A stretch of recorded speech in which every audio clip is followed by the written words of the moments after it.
India's largest life insurer, Life Insurance Corporation of India, indeed has seen some high-profile senior management changes in the last couple of months. What does this mean for India's largest domestic institutional investors? What is going to be its strategy when it comes to investments? What is going to be LIC's strategy to ensure that the degrowth phase of the insurance sector is curtailed? To discuss all that and much more in detail, we have none other than the new LIC chairman himself, Mr. S.K. Roy. So firstly, thanks for sparing this time with ET Now. If I could start on a different note, what I foresee is the biggest advantage that you have got a 5-year tenure with you. Particularly, you are taking over the reins at a time when the insurance sector as a whole is going through one of the most challenging times, and LIC also the first year premiums have not been that great. What would be your say short term, mid term and long term plans as you begin your innings in LIC? See, as far as the length of the tenure is concerned, it's something which is obviously not within my control. Having said that, the basic and the primary concern today is everybody wants that the industry should grow. The industry can't grow without LIC showing growth. So in that sense, that's our primary concern that we will address very soon, that how on our operational side we start showing good quality growth. I'm very certain that this will happen very shortly. The medium term and the long term issues, there are large organizations are faced with eternal questions, and those eternal questions will have to be answered in the medium and long term. When I say eternal questions, obviously I am referring to things like what should large organizations do to always remain dynamic? What should large organizations do to ensure that the large team which is within the organization that remains highly motivated and energized?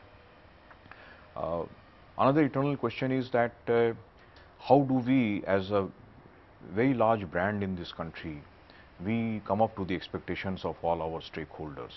So these are some issues which are before us. I'm sure that we'll address them. So you are taken over at a time when the first quarter of this financial year is over. Where do you see the growth? How do you see the growth, if I could ask you, for this financial year, and primarily with the changing dynamics in the macroeconomic that we are witnessing? Say once again it would be the traditional products which drive your growth in this fiscal?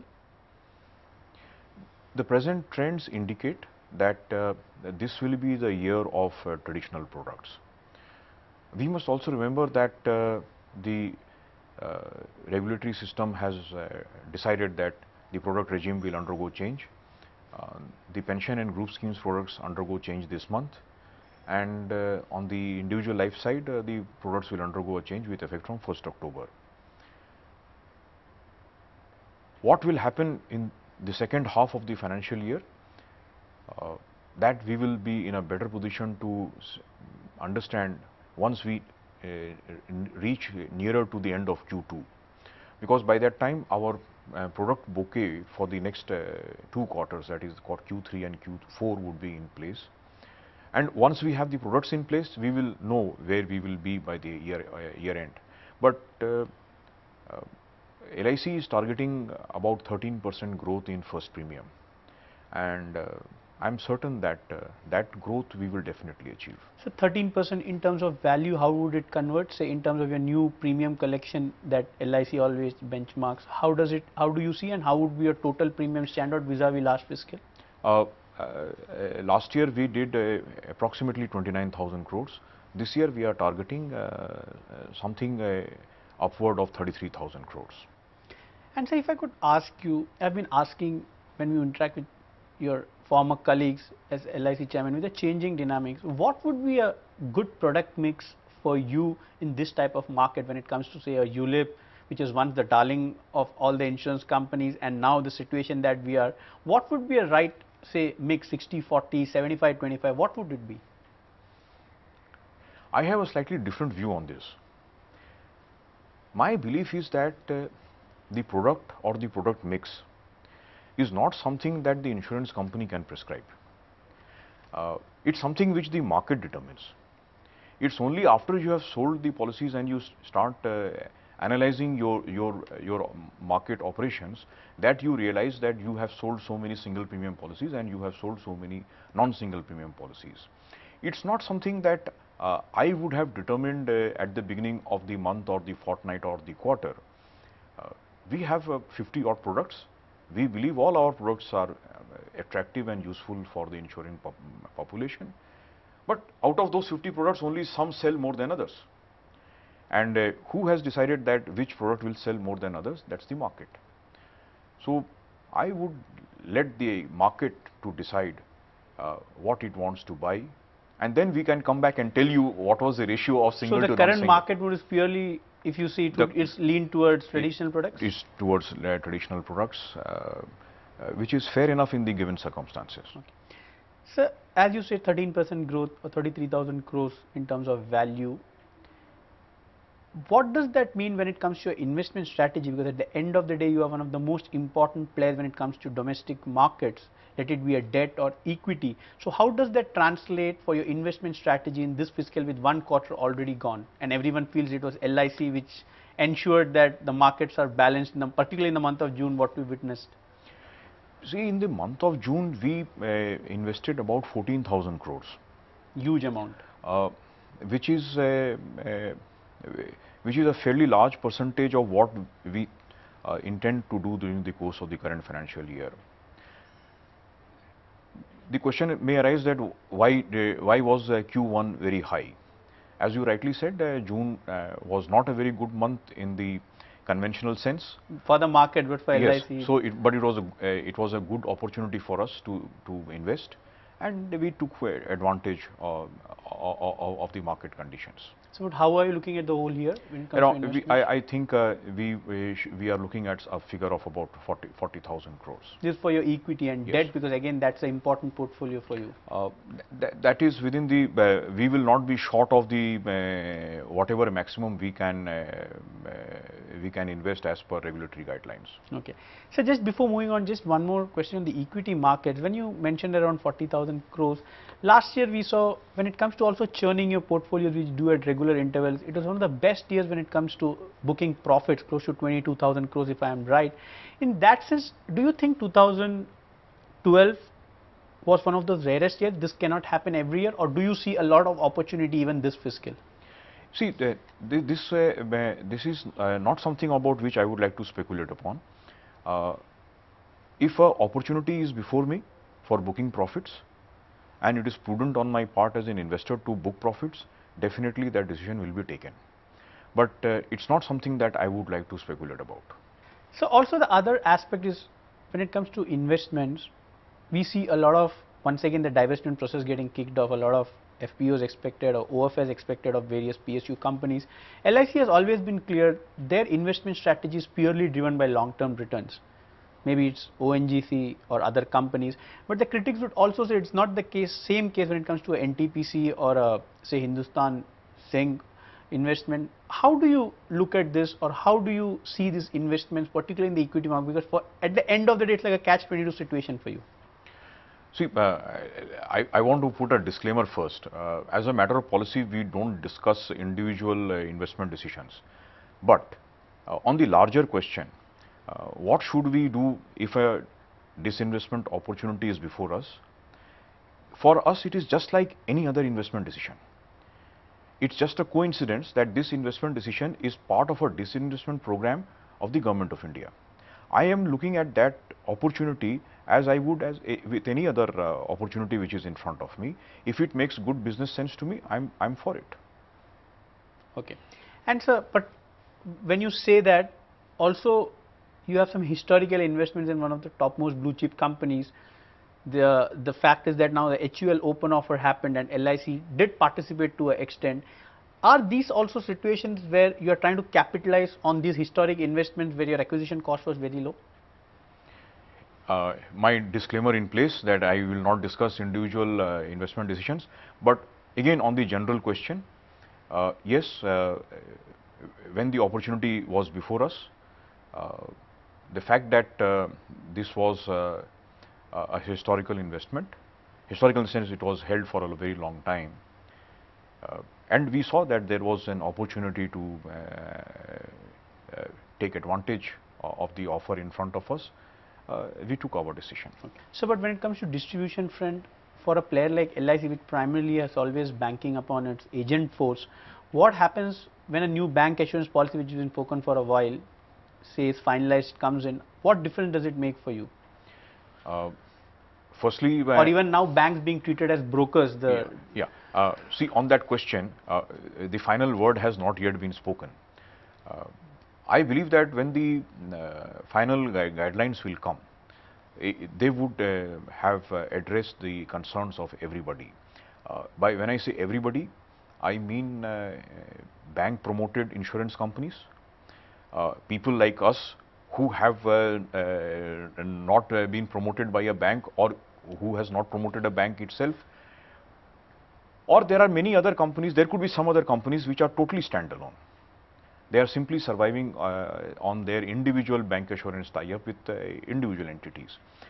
Each one of us have different concerns, but I am very confident that the final guidelines will take into account the concerns of everybody.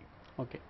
So, before moving on to some other aspect, the one thing that I would like to touch upon is when it comes to IRDA as a regulator and LIC, is on the whole investment cap debate that has been going on for a while. 15% is the revised cap that IRDA has permitted, with I am sure LIC falls under that. The finance ministry has been of the opinion that LIC should be treated on a different plank when it comes to equity investment for various reasons. How do you look at it, and how soon do we see a clarity emerging? Because this is once again an issue which has been going back and forth between regulator and LIC, including the finance ministry. How soon do we see a clarity? See, let us appreciate one thing, that when there are sectoral regulations, by and large they will apply to everybody. It is possible that there could be certain exceptional situations which may require some exceptional handling. This is one example of that.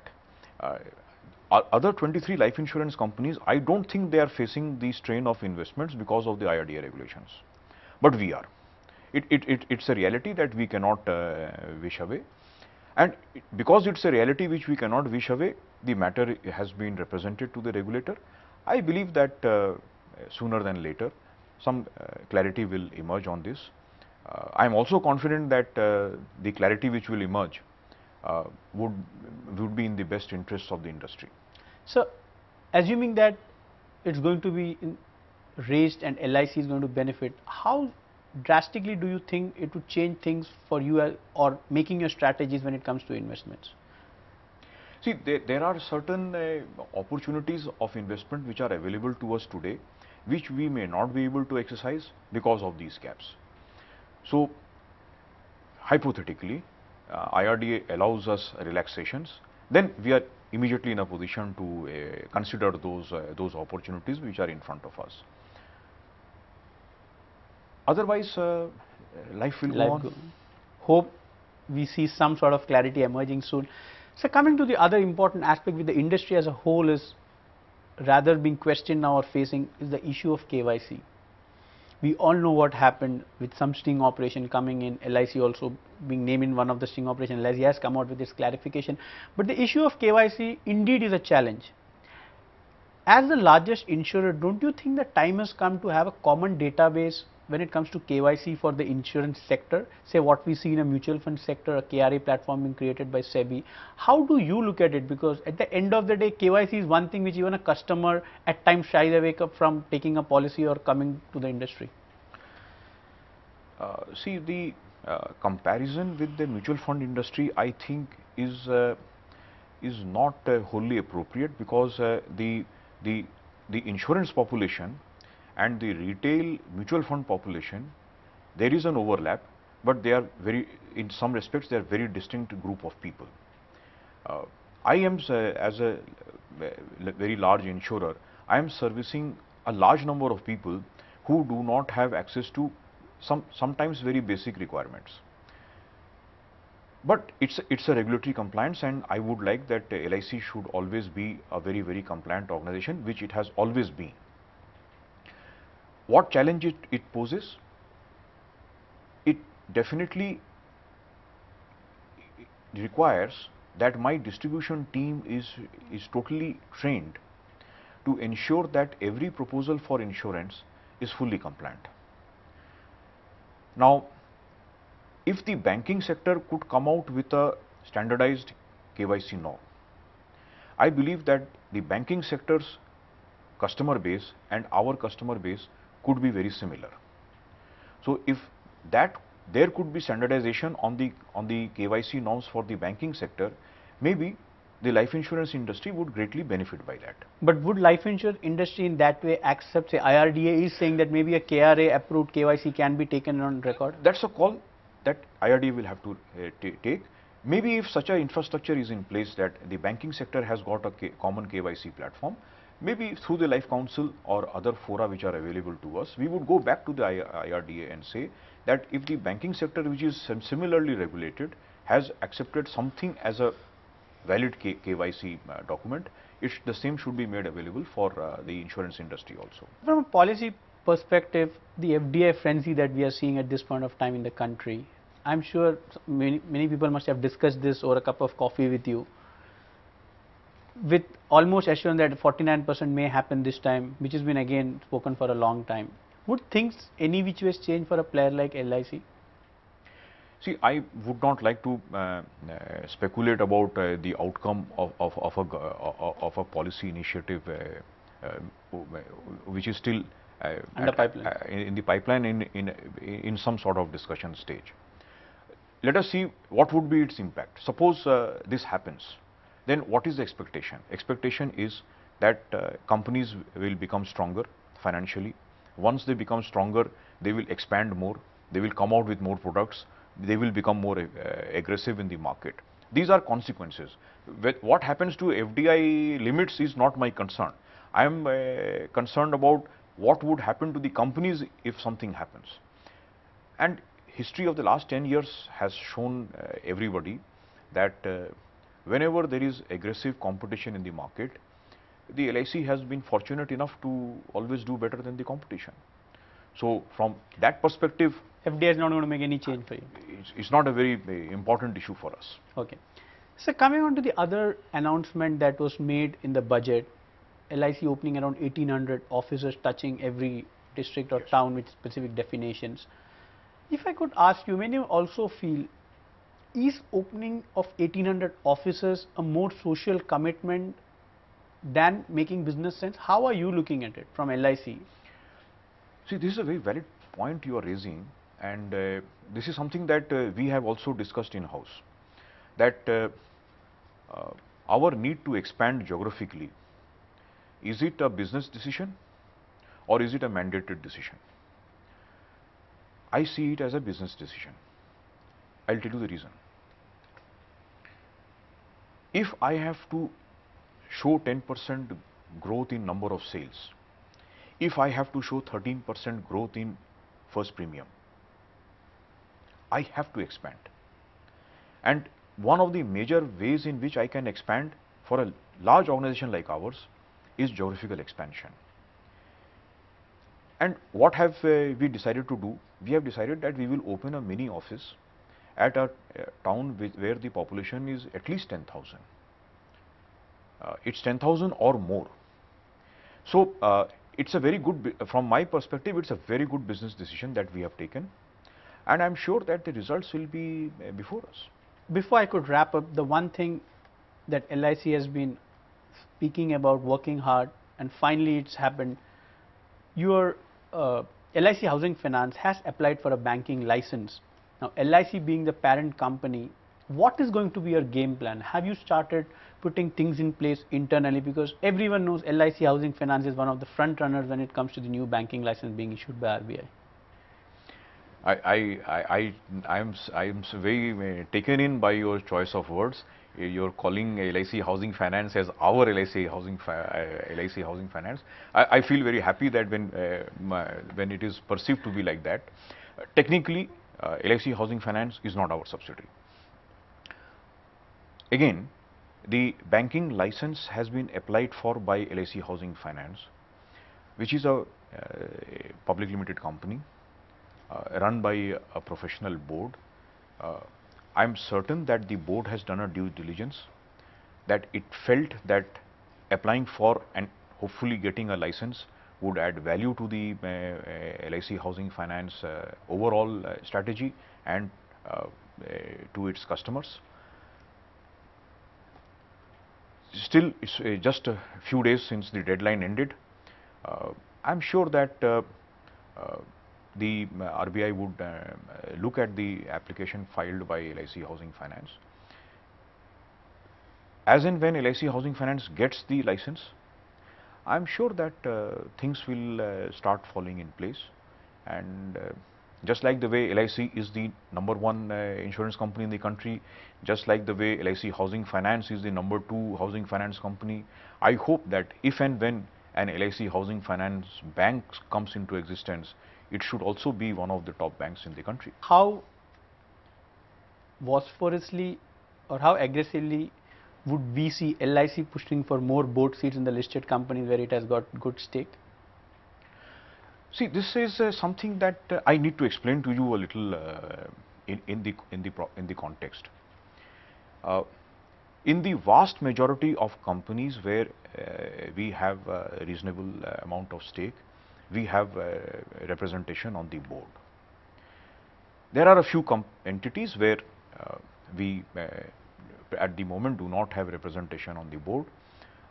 We have already initiated the process in the past few weeks on getting connected with those companies for progress in that. Can I ask you which of these companies? I don't want to name no. individual entities because Absolutely, it's not something that need not go to the public domain at this stage. It's not very relevant. Let us be on the principle. Now, the other issue is that why do you want me to be on the board of companies where I have stake?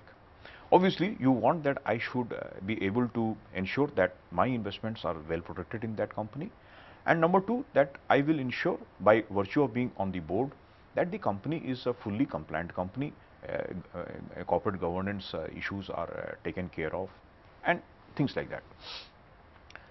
I have nominees on the board of very large organizations and other organizations which may not be very large, but where we have stake and we feel that we should be on the board. A question has now started being discussed that what should we do when we are on the board?